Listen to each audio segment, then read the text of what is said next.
Today I have in front of me the Nano Foamer Pro by Subminimal, and this is going to be my extensive review of what I think about it after quite a bit of use. But before we do that, I ask that you please like and subscribe. That helps me produce more content. I have a Patreon account. If you really want to support this channel, you can find me on Instagram as well. And lastly, you definitely want to subscribe because you don't want to miss out on this huge giveaway that I have coming very, very soon. And part of that giveaway will be giving away a brand new Nano Foamer Pro as well as a few other things to get you started on an espresso journey. So here I have it, the $160 Nano Foamer Pro that I backed on Kickstarter a while back. And Subminimal kind of came around because they wanted to fix the problem that you couldn't make microfoam with one of these little whisk things. So typically in the whisk, you'd see like a little coil on the outside of it and people would shove it in there to kind of make foam for microfoam for a latte, but it never really gave you the results that you wanted. So Subminimal created this, which has a fine mesh here, and that allows you to froth the milk in a way that would allow you to pour microfoam to make latte art. There was a big drawback on that, and that was the fact that the batteries often died, so they changed it up a little bit more, and they added a lithium battery that's rechargeable by USB-C, and it came in around $40, which is $40 or $60, which is quite a bit more than the standard $10 one that had the original like kind of whisk looking thing. That did incredibly well and it worked really well and it actually did produce the results for microfoam, but it left one huge drawback from that, and that was the fact that it did not have the ability to heat up milk, which is a huge problem. So what they did was they ended up making a pitcher, steaming pitcher, and that would allow you to heat up milk on the stove, or you could simply just heat up milk in the microwave and do it that way. Still kind of problematic. So that's where they came to fix all of those issues, and they made a brand new unit called the Nano Foamer Pro. The Nano Foamer Pro has all of that ability. It can heat up milk. You can froth it based off of the setting that you want to. It has the built-in whisk on the inside here, and it has, I believe, a changeable whisk out, and you can buy parts and all that stuff that you need to here.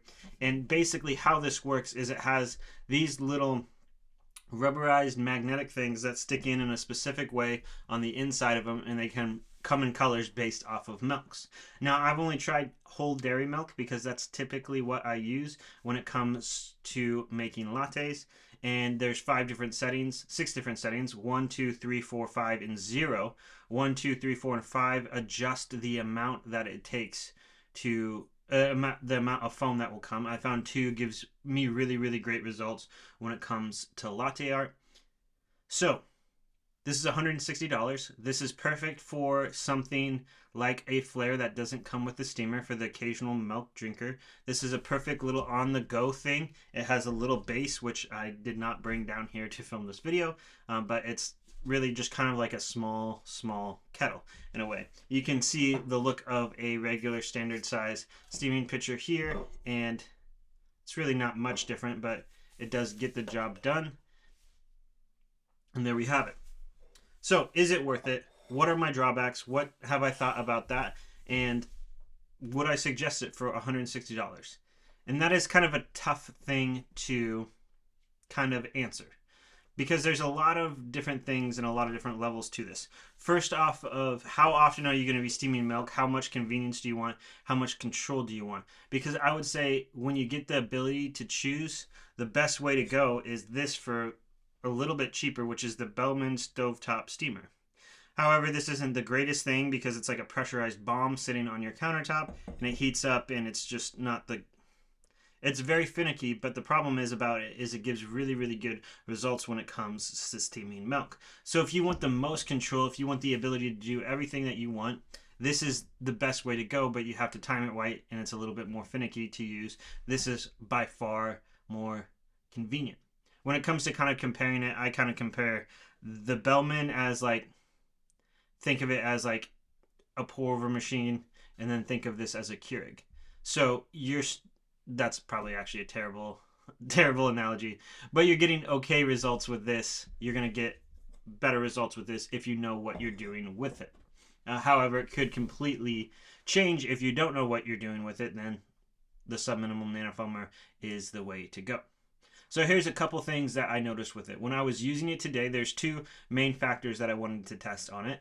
Is, can I make latte art? And the answer with that is yes, you can.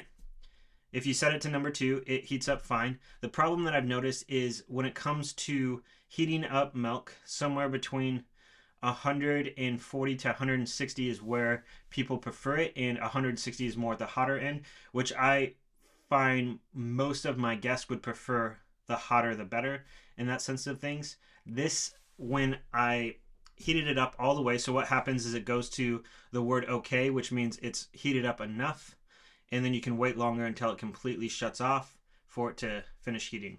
This could only heat up to 142 after a few tests that I've done on different days with it. So I find that to be kind of the max out on the temperature you get, which is on the very, very low end for where you should heat up a latte to. It is passable, but it's not the result of exactly what I would want with it. And here's the big kicker when it comes to it. It takes 2 minutes and 45 seconds in order to do that. 2 minutes and 45 seconds. So basically my workflow with this is I've actually been using a Rocket 58 because that's what I've had upstairs on my counter. It would be a little bit better with a flare and pairs a little bit better. The steam is fine on my Rocket and I don't have a need for this with that. But nevertheless, it is better to start this, grind my beans, tamp my beans, pull my shot, and I'm still waiting on my milk to still be heated up in that process and in that workflow. It does a great job, but not all the time. I find that this has to be placed perfectly. What happens is there's a magnet on the inside that you cannot see, and I wish I don't know how to necessarily solve that problem, but I wish you could kind of see it, because this needs to be lined up at the right angle and in the right spot where if you put the lid on slightly, it'll make this really loud noise. And I've noticed a few other people reporting this, and granted this is one of the first releases of it. I backed it on Kickstarter, but I find that you turn it on and then you have to actually take the whole thing off and put it back on and start it again until it gets the results that you want. But typically when I find that it does steam pretty consistently, heats up milk and makes microfoam. Technically it's not steam. It does a pretty consistent job from time to time to time, which is great, but you just got to make sure it's going when you start, because if it doesn't, then it can lead to another frustrating thing, because then you have to wait for another 2 minutes and 45 seconds for it to heat up the way that you thought, because you can still hear it sound, but it might not be going. So make sure you see a vortex before you leave, and then you should be all right with it, and then it'll shut off as you go. The next thing I want to test out is making cold foam.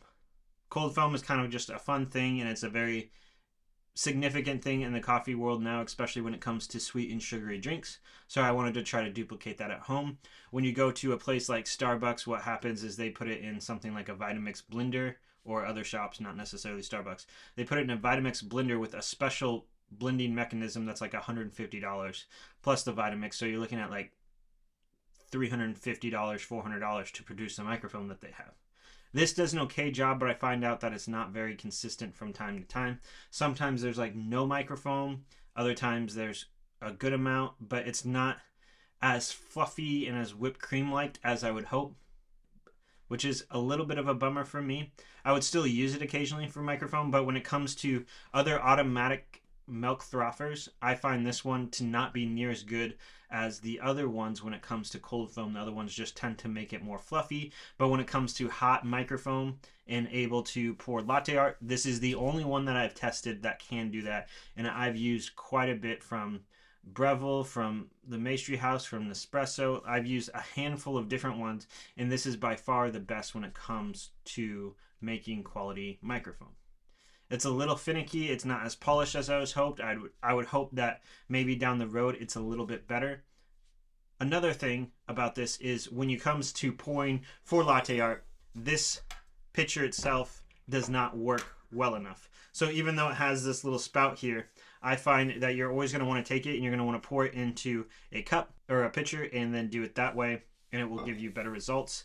Lastly, milk does stick to the bottom of this, and you have to use a sponge or some kind of bristled brush to get it out, or washcloth would probably do it too, and a little bit of scrubbing. It's not as quickly as rinsing it out and going on to the next one.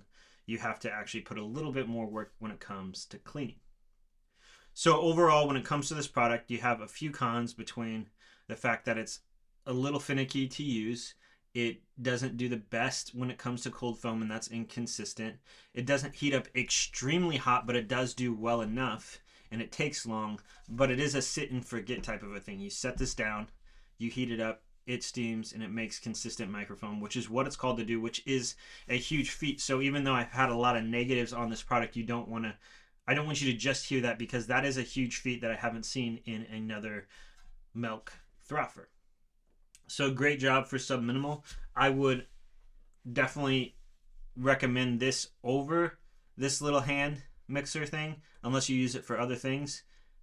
If you already have one, I wouldn't necessarily say go and replace it with this.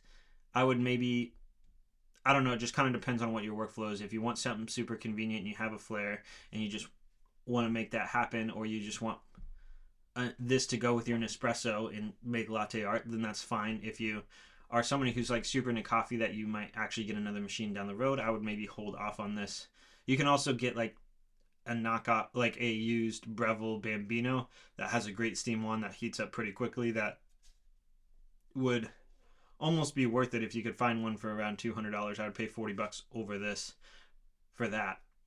So it just kind of depends on your needs for it. It is good. It's not absolutely amazing. It didn't blow my mind, but this is definitely something I would recommend for somebody beginning into their coffee journey that wants to be able to make microfoam and take their shot at pouring latte art, but they don't want to mess around with the finickiness of something like a Bellman steamer. But thank you to Subminimal for actually making one of these, because it has been a long journey, and I've had my Bellman steamer for 7 years almost. 7 years almost. And this is the first like kind of manual or automatic machine that wasn't attached to an espresso machine that is actually good enough to make microfoam. So there's not a lot of options out there. So now you have two. You have all manual Bellman, or you have all automatic Subminimal. One for anybody in their coffee journey. Both have their drawbacks by far. If you have any questions on this, please let me know. Again, I'm going to be giving away a brand new one sealed because I accidentally ordered two, as well as I'm going to pair it with some other things to get you started on your espresso journey, where you probably won't have to go out and buy a single thing if you don't have anything at home. So stay tuned for that. You're not going to want to miss it. Thanks so much for watching.